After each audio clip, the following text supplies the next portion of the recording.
আসসালামু আলাইকুম, মোৰ নাম আকিয়া খাতুন। আমি পাৰা চেনেলত থকা সকলোকে নমস্কাৰ। তো আজি আমাৰ ঝাওপাৰা গাঁৱৰ পৰিস্থিতি কেনেকুৱা তো আজি আপোনালোকক মই দেখাই আছোঁ। তো এইটো আমাৰ ঝাওপাৰা গাঁৱৰ ব্ৰহ্মপুত্ৰ নদী হয় আৰু ইয়াতে ঘৰ আছিলে বহুতো। তো এই ব্ৰহ্মপুত্ৰ নদীত পানী এবাৰৰ কাৰণে তো মানুহবিলাকৰ ঘৰ দুৱাৰ ভাঙি আছে। তো ঘৰ দুৱাৰ ভাঙাতে কিমান অসুবিধা হৈছে তো আহক দুই এজনৰ মুখৰ পৰা আজি আপোনালোকৰ নাম লগতে মই শুনিম। বাসুৰটা কৰলে তাও দুলো থামবো এইবিলাক ঘৰবিলাক ভাঙি লৈ গৈ আছে।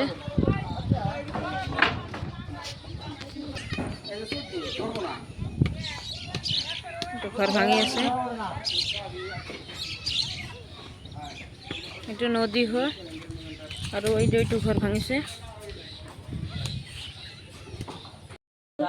এনেকৈ ঘৰখন খুলি আছে।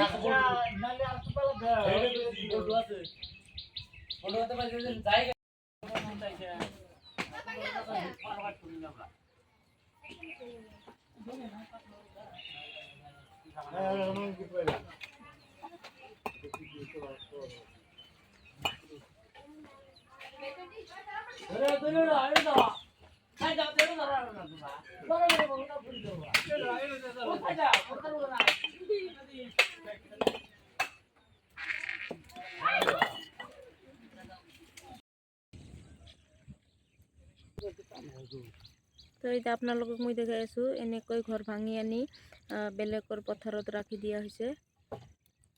তো আপোনালোকক মই দেখাই আছোঁ।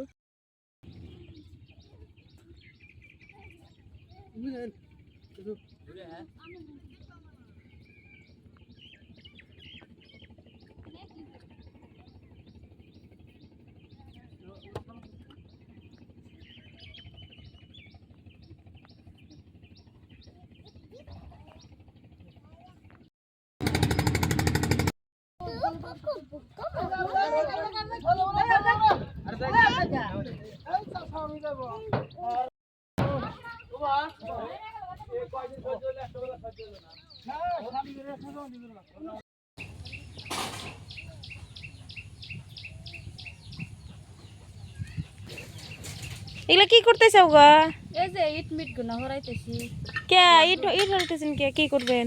এই যে ঘর দুয়ার নদী ভাঙা নিতেছে, বাড়ি নিয়ে জায়গা নাই, কোন মানে যাম ঠিকানা নাই, বাড়ি ঘর তো ভাঙা নিছি।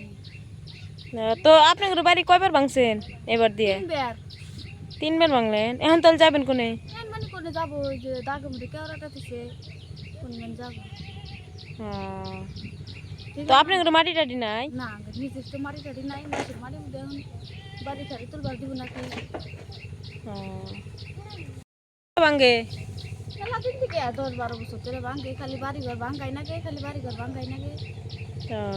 আর এখন একটা বিদায় আসছিল তুলছি, এখন একবার ভেঙে গেল, এখন কোন নিম বাড়ি। আপনারা থাকেন কোন জায়গায় এখন? ওই দাগের মধ্যে কেওড়া দিয়ে থাকি, মেলা দিন ধরে আজকে 4-5 দিন ধরে বাড়ি ঘর ভাঙছে, নমদে থাকি কষ্ট করে, আন্দা বাড়ি করা হয় না, খাওয়া হয় না, ওই থাকি। আচ্ছা, পোলাহান নিয়ে কষ্ট হয়েছে। আচ্ছা, ছোট ছোট পোলাহান নিয়ে। ঠিক আছে। এইটো রুমত আছিলে, এইটো ভাঙা ঘৰত আছিলে, ঝুপড়ি ঘৰত। তো এই ঘৰখনত এতিয়া ঘৰখনো ভাঙি আছে। ইয়াতে ৰান্ধি বাঢ়ি খাইছে আৰু ইয়াতে ৰাতি থাকিছে আৰু ইয়াতে ভাঙি আছে এতিয়া। তো এই ঘৰখনত থাকিছে, এতিয়া ঘৰখনো ভাঙি আছে।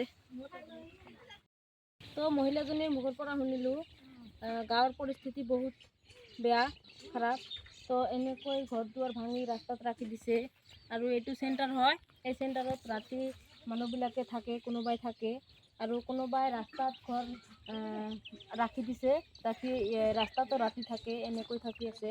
আৰু গৰু ছাগলীৰো অসুবিধা হৈছে, এনেকৈ গৰু ছাগলী ৰাখি দিছে, এনেকৈ ঘৰ দুৱাৰ নাই। তো আপোনালোকক মই গোটেই দৃশ্যটা দেখাই আছোঁ। এনেকৈ গৰু ৰাখি দিছে, যেতিয়া বৰষুণ পৰিব তেতিয়া গৰুবিলাক ভিজি যাব, ছাগলী গৰু এনেকৈ ৰাখি দিছে, মানে বহুত অসুবিধা হৈছে। তো এইটো মুরগি রাখে ঘর হয়, এইটো আনি ইয়াতে রাখিছে। আর এখন নদী হয়, নদীখনত থাকি এনেকৈ 2-3 হাত মান ফাগত এইবিলাক ৰাখি দিছে, দূৰত ৰাখি দিছে। তো মহিলাজনী আৰু ক'লে ৰান্ধি বাঢ়ি খোৱাত বহুত অসুবিধা হৈছে, খোৱা লোৱা নকৰে, বা সৰু সৰু ল'ৰা ছোৱালী আছে তেওঁলোকৰো অসুবিধা হৈছে, কোনো সুবিধা নাই। যিবিলাক টিউবৱেল আছিলে পানী খাবলৈ, টিউবৱেলবিলাকো নাই, গোটেইখিনি ভাঙি গৈছে নদীত। আৰু ৰান্ধি বাঢ়ি খোৱাত অসুবিধা হৈছে, ৰাতি টোপনি নাহে, আৰু বহুতো টেনশ্যন কৰি থাকে, চিন্তা কৰি থাকে যে ক'ত যাব, কি কৰিব, নিজা মাটি নাই, তো বেলেগৰ মাটি ভাড়া লৈ থাকিব লাগিব, বা কোনোবাইৰ পইচা আছে কিনিব লাগিব। তো এনেকৈ আমাৰ ঝাওপাৰা গাঁৱৰ মানুহবিলাকে ইমান টেনশ্যনত আছে। তো আপোনালোকক মই আৰু এটা দৃশ্য দেখাম, তো আপোনালোকৰ দেখি চকুত পানী আহি যাব, আপোনালোকৰো বেয়া লাগিব। এইবিলাক ঘৰ আছিলে, তো ঘৰবিলাক এতিয়া ৰাস্তাত ৰাখি দিছে। তো এই ৰাস্তাত ৰাখি দিয়াৰ কাৰণে ৰাস্তাতে মানুহবিলাকে খাওয়া লোৱা, ৰাতি থকা এনেকৈ থাকি আছে। তো আপোনালোক দেখাই আছোঁ। আৰু এইটো চেণ্টাৰ হয়, এই চেণ্টাৰতো মানুহবিলাকে থাকি আছে, ইমান গৰমত, ইমান পিছত তেওঁলোকে এই চেণ্টাৰত থাকি আছে। তো তেওঁলোকৰ ইমান অসুবিধা হৈ আছে। তো নতুন মাটি কিনিবলৈ হ'লে পইচা লাগিব, তো তেওঁলোকৰ পইচা নাই, সেইকাৰণে তেওঁলোকৰ ৰাস্তাত থাকিবলগীয়া হৈছে। তো তেওঁলোকৰ ইমান বেয়া পৰিস্থিতি চলি আছে।